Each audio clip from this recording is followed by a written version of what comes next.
Binomial theorem question number 20 के rest of the questions कर रहे हैं अपन यहाँ पर। आज क्वेश्चन नंबर 20 के क्वेश्चंस कंप्लीट हो जाएंगे। पहला यहाँ पर क्वेश्चन है, if the coefficient of r+1 and r+2 term, यानी यहाँ पर तीन टर्म के कोएफिशिएंट ले रहे हैं। एक है r+1 और r+2, इन तीनों का आपको कोएफिशिएंट लेना है।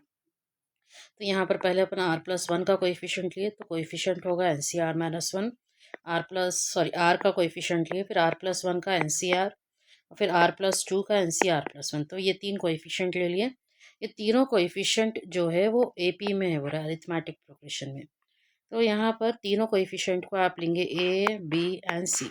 If A B C are in AP, आपको फॉर्मूला है, if A B C are in arithmetic progression then 2B is equal to A+C। So we are substituting the values.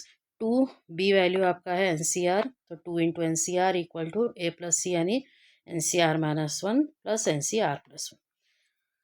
Then I am dividing with NCr on both side, तो यहाँ पर we are dividing NCr on both side. So left hand side you will get 2 और right hand side you will get by NCr। यहाँ पर actually NCr और NCr-1 NCr+1 इसका expansion करना है और कॉमन टर्म्स कैंसिल करना है, then it will be a lengthy problem. तो उसके लिए एक शॉर्टकट है, आप यहाँ पर पहले NCr-1 को नीचे ला लीजिए, तो ये हो जाएगा NCr/NCr-1।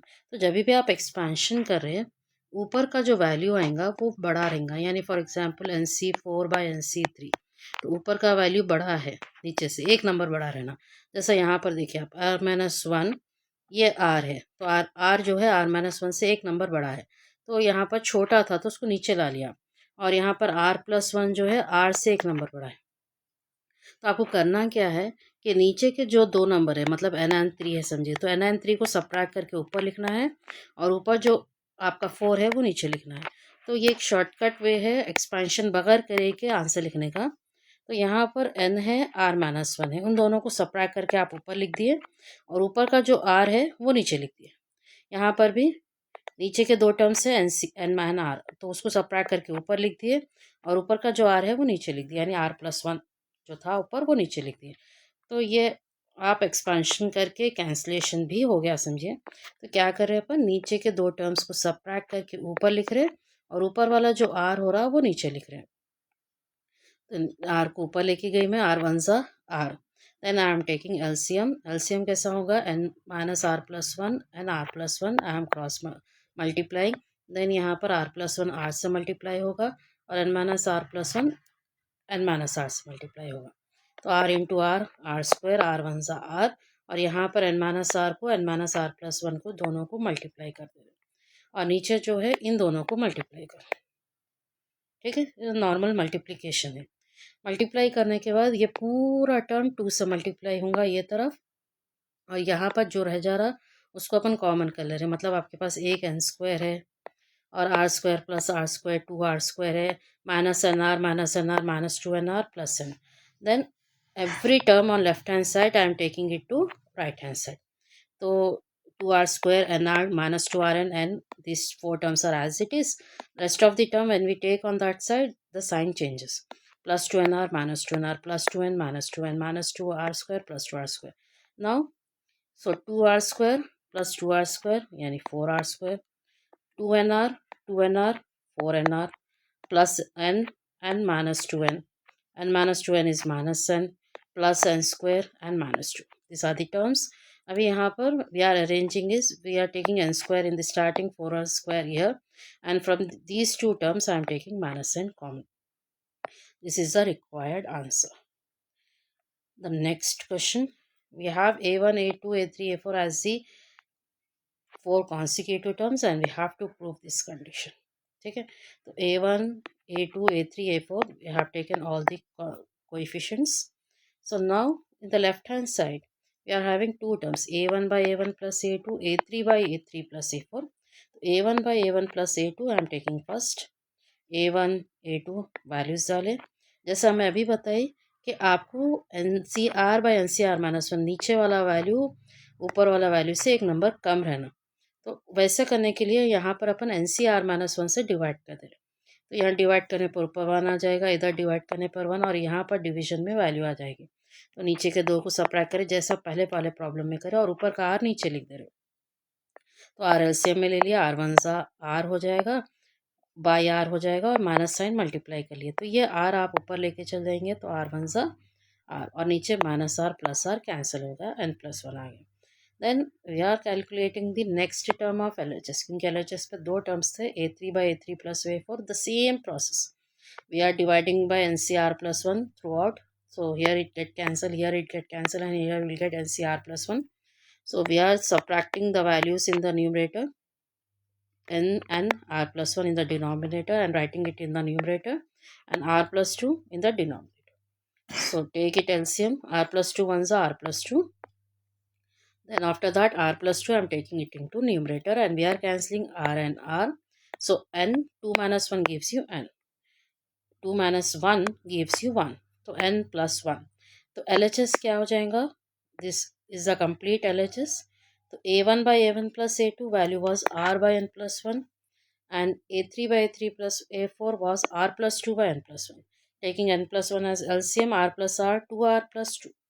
Similarly, we'll go with RHS. The same process, substitute the values, divide with the value NCR, then subtract these two, write it in numerator and write r plus 1 in the denominator. Take LCM, again take r plus 1 in the numerator, then multiply 2 inside.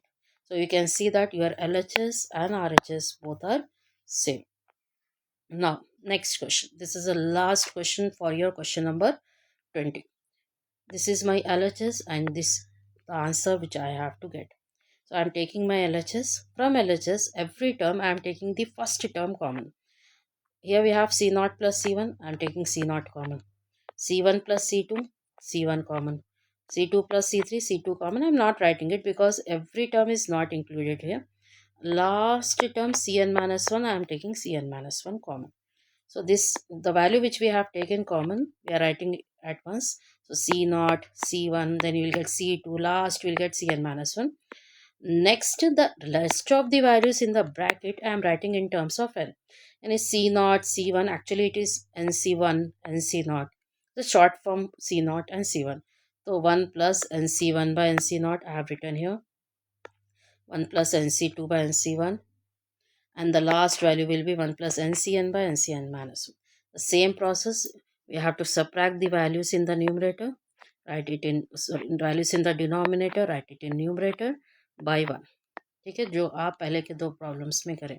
यहाँ पर भी आपको n और 1 को subtract करना है और ऊपर का 2 नीचे लिखना है। Then n and n minus 1 and the value n in the denominator. So C0 with Cn minus 1. The thing which we have taken common is as it is till the end. And you can see that I am adding Cn here because it makes no difference because Cn value is 1. Cn means actually it will be NCN और NCN का value 1 होता है, तो multiply by 1 करने से it makes no difference. So जो value आप common निकाले that is as it is till the end, but the value which we are calculating in the bracket, if I take 1 as LCM, it will be n plus 1 by n. If I take 2 as LCM, 2 ones are 2 and minus 1 by 2. If I take n as LCM, n ones are n minus n plus 1. If I take minus inside, then minus n plus n get cancelled. The value in the numerator you can see n plus 1. Here n, 2 minus 1 is n plus 1.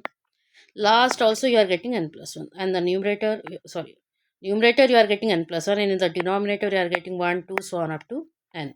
So n plus 1 you are getting how many times in the numerator? n times. So it is n plus 1 whole power n. यानी आप n plus 1 को total यहाँ पर n times multiply करें और नीचे जो 1, 2 so on up to n है वो n फैक्टोरियल का एक्सपेंशन है. फैक्टोरियल का एक्सपेंशन कैसे होता है? जैसा 5 फैक्टोरियल है तो 5, 4, 3, 2, 1 तक आपको मल्टीप्लाई करना होता है. n फैक्टोरियल का मतलब ये है कि n का जो एक्सपेंशन है उसको आपको पूरा 1 तक मल्टीप्लाई करना है. तो यहाँ वही हो रहा है, n का जो एक्सपेंशन है पूरा एंड 1 तक मल्टीप्लाई हो रहा, तो ये पूरा एक साथ आप उसको n फैक्टोरियल लिख सकते हैं. That's your RHS. तो यहाँ पर आपके कंप्लीट हो गए क्वेश्चन नंबर 20 के क्वेश्चंस.